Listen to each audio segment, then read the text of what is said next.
Hey everyone, it's Bethany from Beth and Books and welcome back to this book nook. Today I'm coming at you with another episode of If You Like This, Then I'll Think You Like This. Woo! It's been a while since I've done one of these videos, so get your TBR, notebooks, phones, Goodreads, whatever you use, out and ready because I've got some goodies coming your way. Now, normally with this type of video that you will have seen before, you have one book and I recommend you one book. Well, a lot of the time I find that there's like at least 3 books that can kind of be lumped together. So some of these are going to be try recommendations. So if you like this video, please consider leaving a cheeky like and subscribe down below. The goal is 1,000 subscribers by the end of the year, so any support is very much appreciated, and I'll stop warbling and get on with the video. The first recommendation I have for you is if you like Agatha Christie books. Apologies, I don't have one with like a super nice front cover, but I've got these ones with gorgeous spines. If you like Agatha Christie books, then I highly recommend you check out Lucy Foley's novels as well as Ruth Ware's novels. I'll scooch over so I can put Ruth Ware's book up here. Specifically One by One, because that's the only one from Ruth Ware that I've read from, but I've heard her writing is very similar throughout her novels.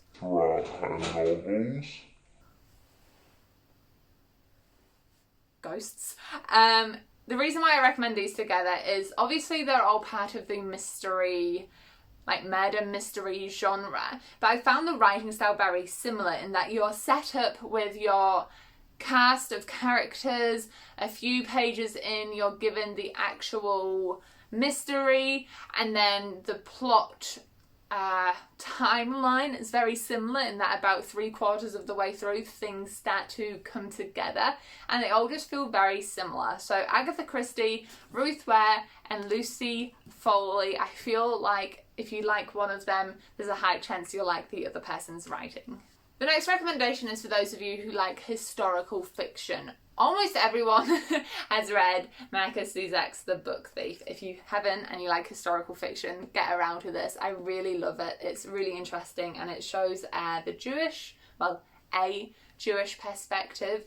And then I recommend All the Light We Cannot See. Now, before you click out, I realise that they're both very popular novels. However, I read these in tandem and they were very distinguishable from each other, but had very different points of views that I think are important to read from. So like I mentioned, this is from a Jewish perspective, and this novel here, this covers a couple of perspectives. One who is a young man recruited to fight for the Nazis, and the other is a blind young girl hiding from them when the invasion happens. Now, the third book I want to recommend alongside these has a different tone, and that's Lovely War. Just checking my notes, this is written by Julie Berry. Now, these two are very sad and have very small romantic undertones. This one more so than The Book Thief. This surrounds itself with romance, and it's written and narrated from Greek gods' perspectives, and it's really interesting to see it. So it is fantasy, but it's really interesting to see their perspective on World War II, and it's just really good and hauntingly beautiful in the same way that these two are. This recommendation is for those of you who really love psychology and really travelling through different worlds. So if you like The Starless Sea, because I feel like that's the one most people are familiar with, if you like The Starless Sea, I really think you'll like Piranesi and Challenger Deep. So these two are more focused around exploring different places, centred around one or two central figures. Challenger Deep is more about exploring one's own psyche, and all 3 of these novels are written in a way that's stuck with me.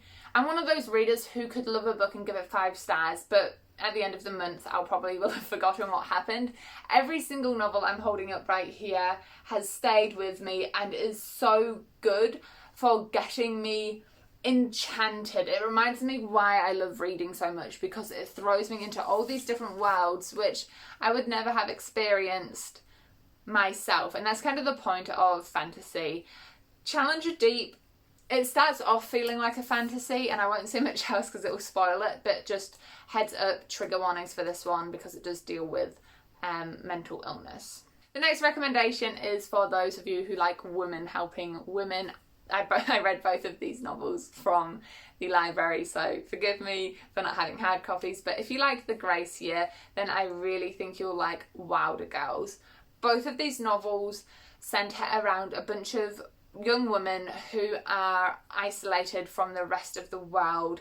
I can't remember which way I had my hands, but The Grace Year is more historical and it focuses on like breaking patriarchal views upon women, and The Wilder Girls, a massive trigger for body horror, but that's focusing more on survival and working together. This one does have a lot more horror elements to it, but I'm recommending them to you because both of them have really cool messages of supporting one another, and within that, realising that there can also be turmoil within it. Relationships, friendships are not always perfect, and I think that's a very important message, especially with the world of social media being how it is, and implying that everything is perfect all the time. It's not, and these novels help with that, whilst also being super, yeah, girl power-esque. The next recommendation is for the lovers of I'm not a normal kind of gal trope. So I recommend Tricia Levenseller's Shadows Between Us alongside The Selection. Now, The Selection is a book series that I've DNF'd. I'm not going to lie to you. I think I read 2 books and then I had enough of it. But I know lots of young readers out there have loved it. And I do think The Shadows Between Us is like the next young adult step up. They're both young adult, but I think this one is one higher. It's just that idea of a strong female lead who's also trying to woo the male love interest. In the Selection series, it's almost like the Hunger Games, but there's girls trying to vie for the prince's love.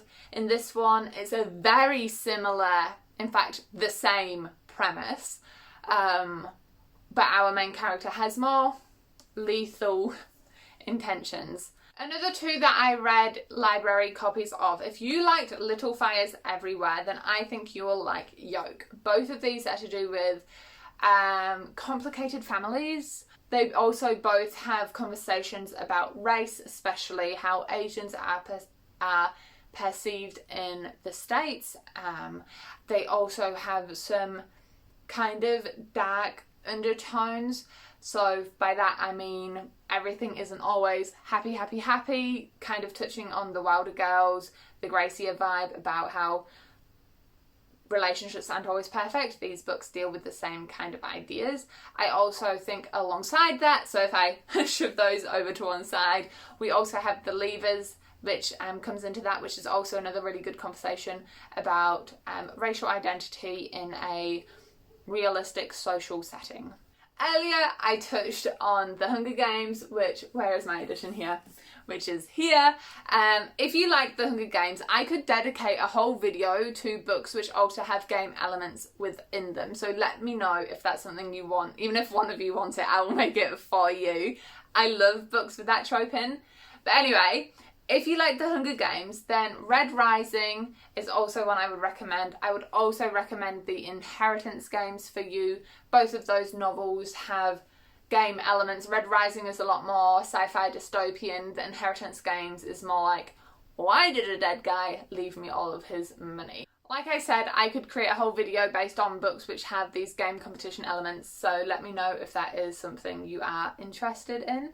And then lastly, here are some LGBT recommendations if you loved Aristotle and Dante. What was it? Aristotle and Dante Discover the Universe, one of my favourite books of this year.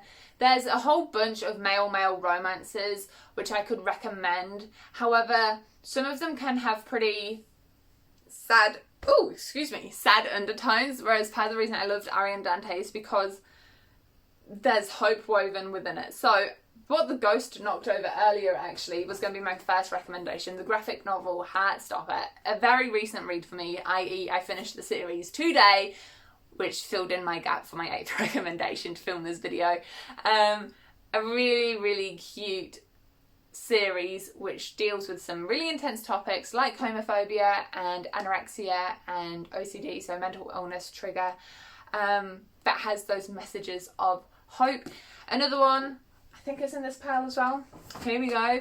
David Levithan's Boy Meets Boy. Again, another really recent read, but it has some really cute messages of hope and happy endings, whilst also dealing with figuring out one's sexuality and how to deal with it. So I think all of these male romance novels, except for Eliza and Her Monsters isn't male, but they all have some really good representation in them. It's not just the one central homosexual couple, and also whilst they talk about tense topics, I can't say much without spoiling it, but I feel like they had, like, I wasn't sad when I finished reading them, let me put it that way.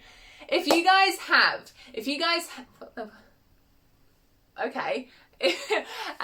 have any novels you want me to recommend you books based off, for example, if you liked Mexican Gothic, which is on my TBR, I cannot wait to get to it.